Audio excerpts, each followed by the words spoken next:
What's up guys, welcome back to another video. Today we're going to be talking about Mount & Blade 2 Bannerlord, which is something I probably should have covered quite a long time ago, but I never got round to actually making a video on it. So today we'll be talking about the top 5 features I'm most excited for in Bannerlord. Now these don't have to be new features, so please bear in mind as well that this is of course my opinion, and if you do have a different opinion on your top 5 features, then why not leave them in a comment below, because I'm quite curious to see what you all think.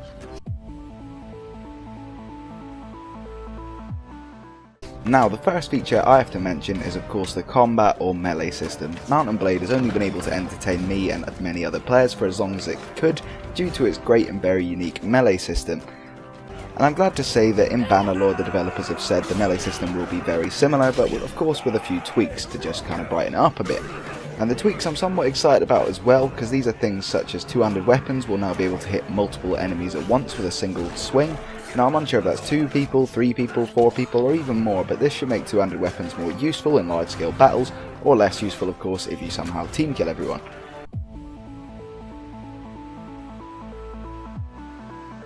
The next feature I'm very excited about is the replay system. Now we've seen some footage of this already and it looks like it could be very handy for people such as myself or YouTubers who enjoy making videos on this style of games, but at the same time it can be very good for people who maybe just want to experiment a bit with videos or get into YouTube or just try share some fun moments with their friends.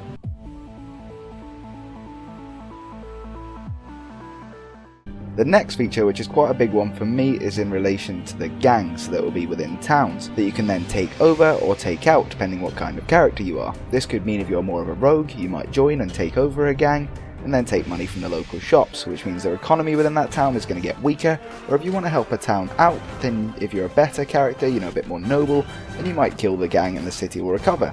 This is something that could create new tactics to utilise within wars, so you could weaken cities, and this kind of goes hand in hand with a whole in-depth economy system that they're integrating into the game as well, so it could be quite an interesting feature.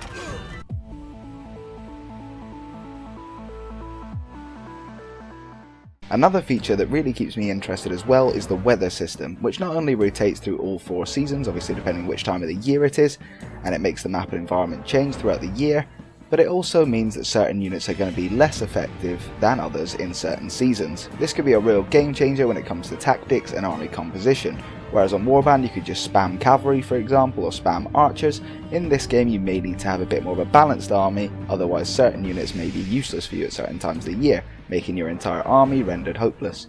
For example, cavalry units are weaker in the rain and snow, which would mean if you had an army full of cavalry units and it was winter, you're probably going to be quite useless and a bit vulnerable to attack.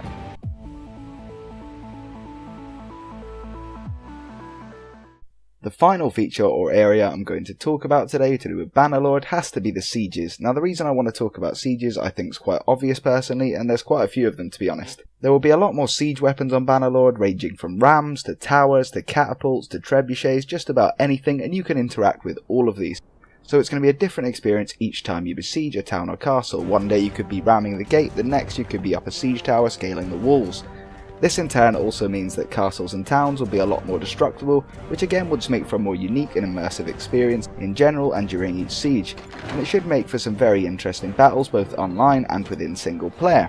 And on top of all this, defenders can now sally out of the castle during a siege. Now this could be just to focus on some siege equipment with the cavalry, then rush back into the castle after you strike, or it could be a full-scale assault to surprise the attackers who might not be expecting something like that.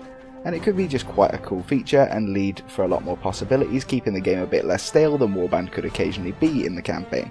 The last part of sieges I'd like to quickly talk about is the parleying. This is where commanders of the castle meet with the army, besieging them to basically discuss the terms of the siege. This could be the surrender, if they are willing to surrender, or it could just be when the battle may take place. So I think in turn, sieges with all these new features, as well as what it already had, because it of course will be building off of Warband, could be something very interesting and very exciting, and maybe very enjoyable to play. And that's going to be it for this Bannerlord video guys. If you did enjoy this video and you want me to cover more of Bannerlord, because there's plenty more I could cover, then please do leave a like so I know you guys have enjoyed it, and if you are new around here, why not hit subscribe, it'd be much appreciated. Thanks for watching and I'll see you in the next video.